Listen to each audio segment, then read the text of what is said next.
जैन लोग मानते कि आत्मा है, परफेक्ट है, जानते हैं में दिक्कत है, दावा करने में दिक्कत है। सर आपने जैसे बहुत सारी चीज़ें बताई, जैसे कसाय हैं, पाप हैं, जो जैनिज़्म में कॉन्सेप्ट हैं, तो आपको नहीं लगता सर कि केवल ज्ञान की प्राप्ति ही कसाय का एक पार्ट है? जैनिज्म में सिर्फ एक टर्म काफ़ी मतलब वाइडली पॉपुलर है, संलेखना और संथारा। हाँ, so my question to you is like how this Sallekhana और Santhara is widely perceived in other philosophies.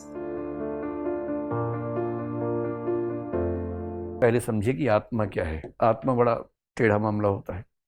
आप सबको भरोसा है ना कि आत्मा है आपके अंदर? पक्का है? देखी है आप लोगों ने कभी किसी और की आत्मा देखी हो?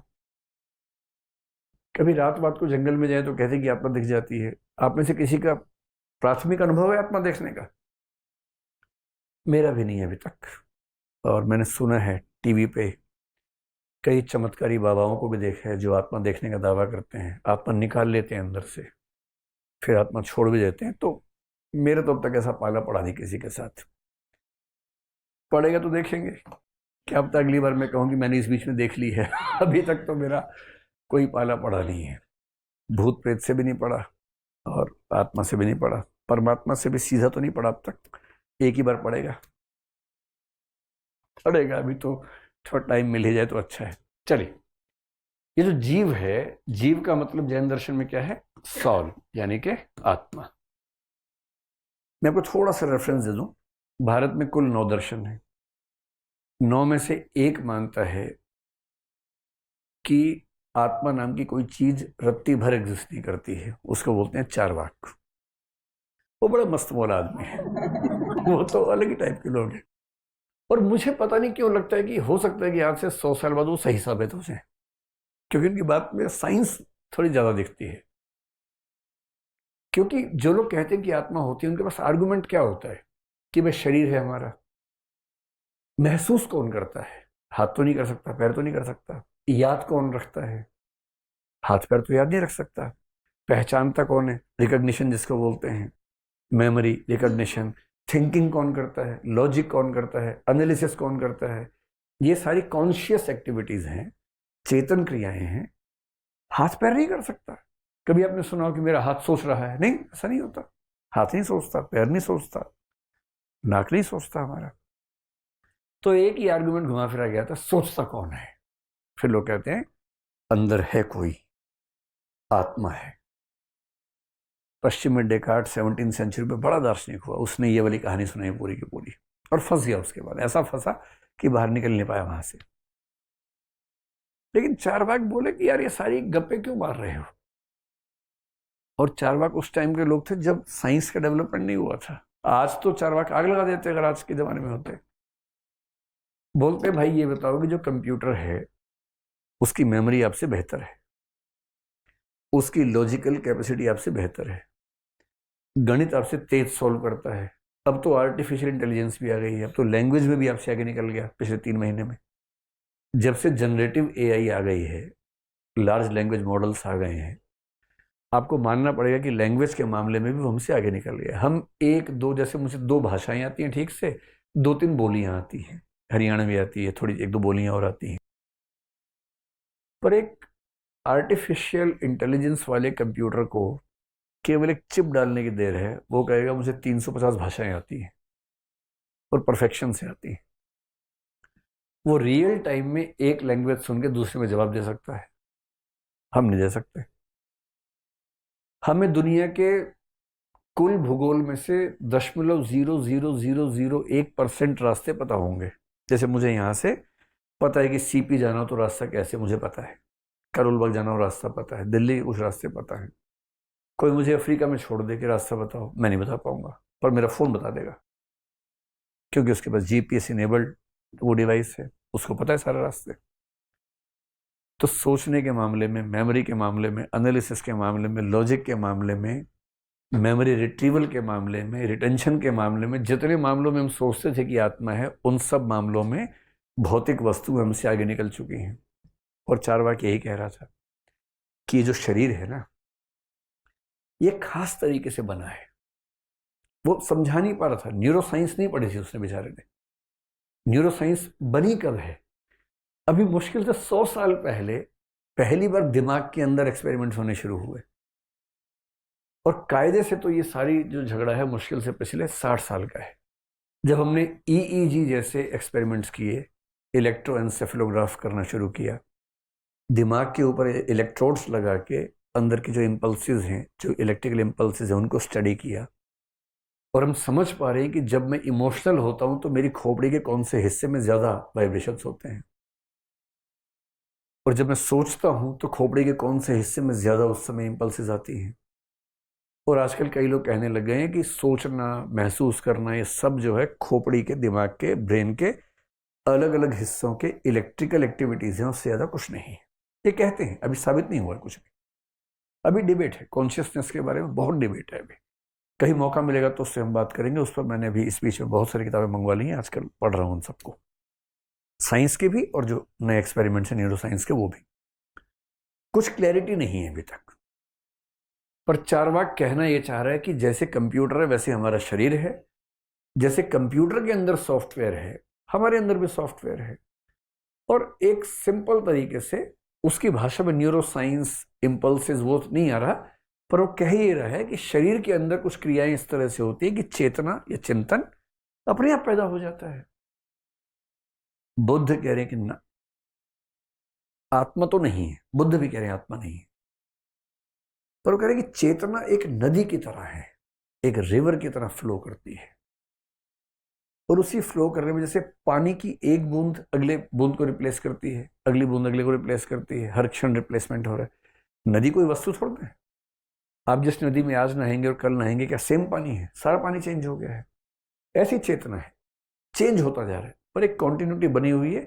जैसे समाज में हर 100 साल में सब लोग मर जाते हैं, पर समाज बना हुआ है, ठीक वैसे चेतना है, हम उसको गलती से आत्मा कह देते हैं। बाकी सातों दार्शनिक आत्मा को मानते हैं, जैन भी उनमें से एक है, तो आत्मा को मानते हैं। ये मानते हैं कि आत्मा है और बहुत सारी आत्माएं हैं, हम सबके पास एक एक आत्मा है, सीधी सी बात है। एक से ज्यादा भी हो सकती है वैसे। कभी आपने सुना कि उसके अंदर 3 आत्माएं हैं? नहीं, एक ही है ना आमतौर पर, जनरली हम सबके पास। लेकिन अभी इन प्रिंसिपल एक से ज्यादा आत्माएं साबित होने वाली है, इन प्रिंसिपल, प्रैक्टिकली नहीं। तो वो कहते हैं कि जैसे अनेकांतवाद का मतलब तो है कि अनेक मतलब पक्ष है, अनेकात्मवाद का मतलब होता है कि आत्माएं अनेक हैं। तो जैन लोग अनेकात्मवादी है, अनेक जीववादी है, कि बहुत सारी आत्माएं।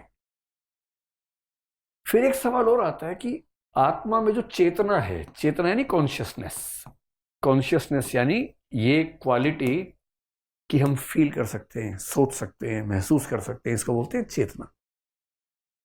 ये कॉन्शियसनेस कहां से आती है आत्मा के अंदर? 2 तरीके हो सकते हैं, 3 तरीके होते हैं दरअसल।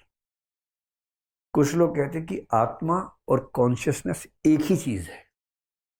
आत्मा में कॉन्शियसनेस नहीं है, कॉन्शियसनेस आत्मा में नहीं है, कॉन्शियसनेस ही आत्मा है, जैसे शंकराचार्य ऐसा मानते हैं।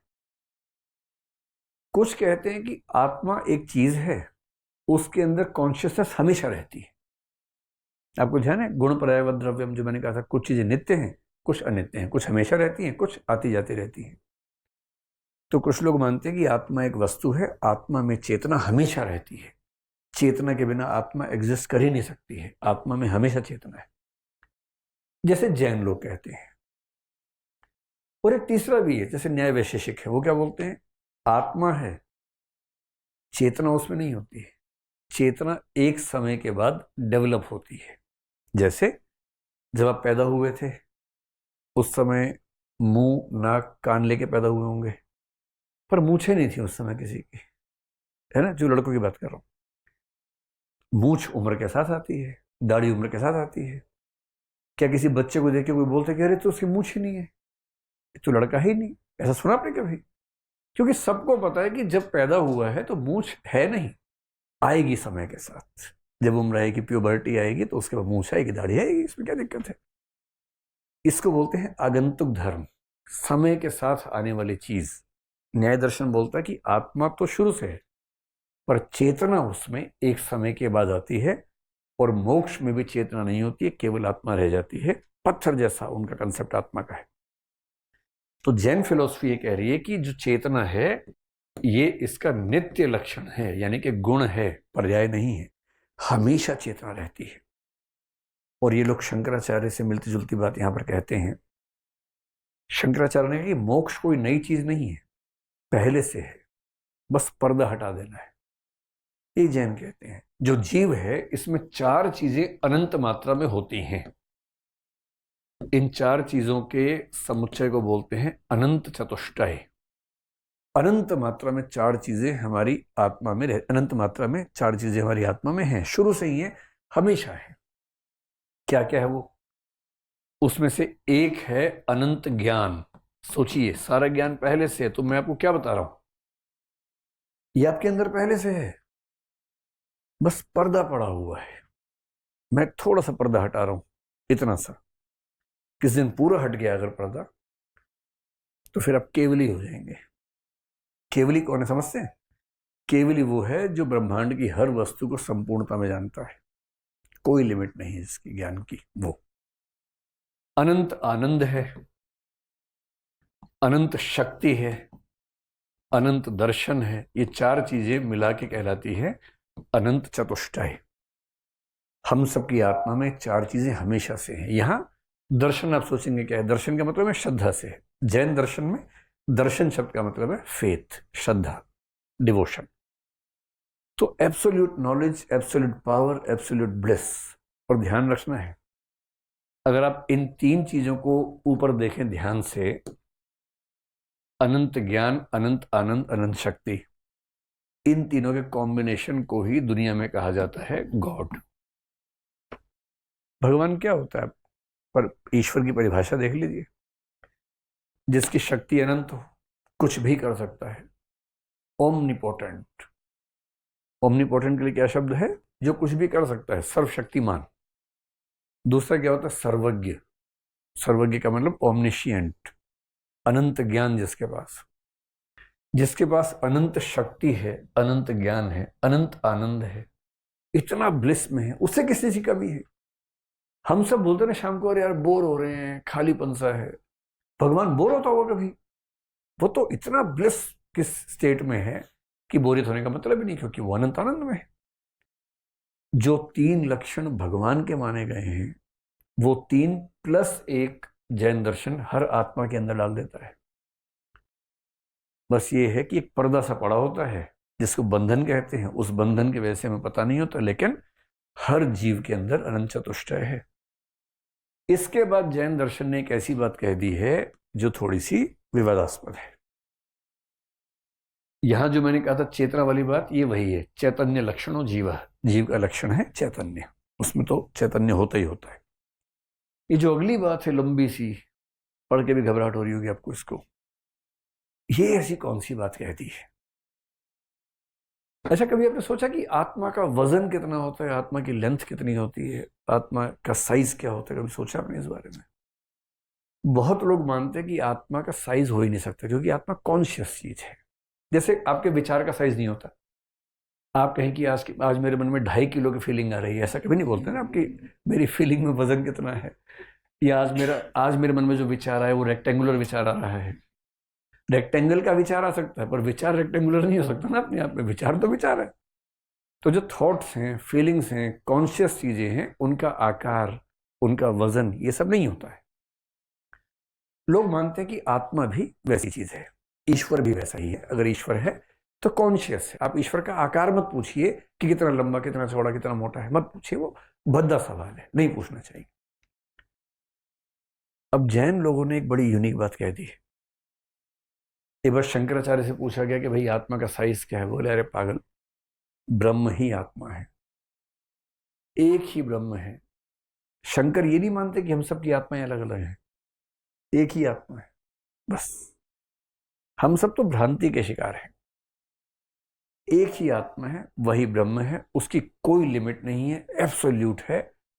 इसको बोलते हैं विभु परिमाणवाद, कि आत्मा जो है किसी भी लिमिट से परे, एब्सोल्यूट, इस आकार की आत्मा है।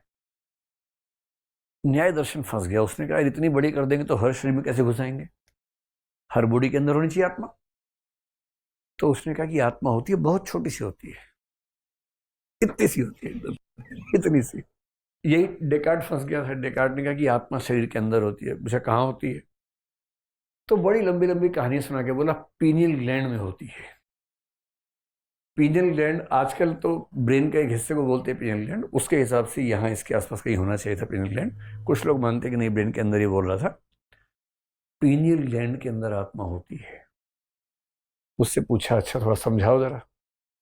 शरीर और आत्मा के बीच का लिंक एस्टेब्लिश करने के लिए पीनियल ग्लैंड होता है।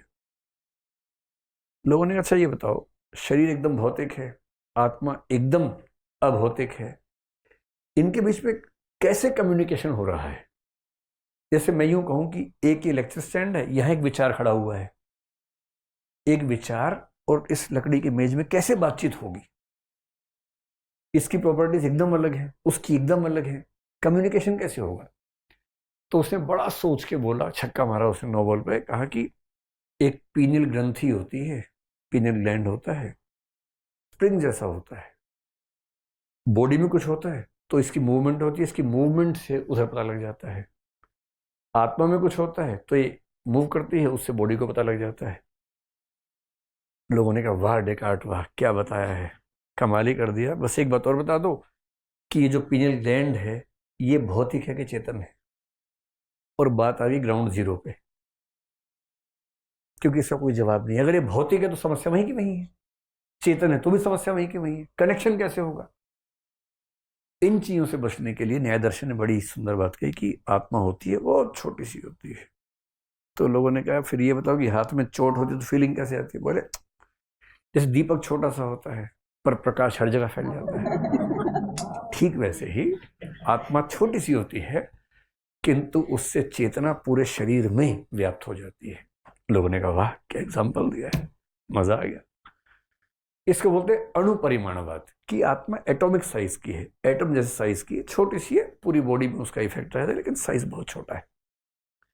हालांकि न्याय दर्शन से अगर आप पूछेंगे कि आत्मा का साइज निकाला कैसे, और या ये सवाल पूछेंगे कि अगर साइज है तो भौतिक होगा, क्योंकि साइज तो भौतिक चीज का होता है, तो बहुत मुश्किल सवाल है। हालांकि न्याय दर्शन की जो आत्मा है वो कुछ कुछ भौतिक है तो वो शायद बच जाएंगे, बाकी लोग नहीं बच पाएंगे। अब जैन दर्शन से लोगों ने कहा बताओ भैया बताओ आत्मा का साइज कितना है? तो मुझे नहीं पता ऐसा क्यों कहा, लेकिन उन्होंने एक नया सिद्धांत दिया जो दुनिया में किसी के पास नहीं। ये दुनिया में सबसे यूनिक विचार दिया। शंकराचार्य ने इस विचार का बड़ा मजाक बनाया। क्या विचार दिया? उन्होंने कहा कि आत्मा का जो आकार है वो शरीर के आकार के बराबर होता है। जैसे शरीर में आत्मा होती है उस शरीर के आकार की ही आत्मा हो जाती है। लोगों ने अपना माथा ठनका, बोले ठीक से समझाओ, भी नहीं समझ आ रहा हम तो। बोले सिंपल है, शरीर जितने आकार का है उसी आकार की आत्मा है। आत्मा को समझिए जैसे पानी है, जिस पात्र में जाता है उसी आकार का हो जाता है, उसी तरह से आत्मा भी जिस शरीर में जाती है उस आकार की हो जाती है। फिर समझाने के लिए बोले पिपीली का पुद्गलम प्राप्य पिपीली का भवती, हस्ती पुद्गलम प्राप्य हस्ती भवती। ये देखने में आतंकवादी वाक्य लग रहा है, बहुत आसान है, इसका मतलब बहुत आसान है। पिपीली का होती है चींटी, पुद्गल का मतलब शरीर, पुद्गल का मतलब भौतिक, तो यहां शरीर के सेंस में चींटी का शरीर प्राप्त होता है, पिपीली का भवती, तो आत्मा चींटी जैसी हो जाती है। हस्ती का मतलब होता है हाथी, हाथी का शरीर प्राप्त होता है तो हाथी जैसी हो जाती है। तो जो आत्मा है, आत्मा का साइज उस शरीर के साइज के मुताबिक एडजस्ट होता है जिस शरीर में वो होती है। तो लोगों ने बड़ा मजाक बनाया, बोले अच्छा इसका मतलब अगर कोई बच्चा मोटा हो जाए खा खा के, उसकी आत्मा बढ़ती जा रही है इसका मतलब? तो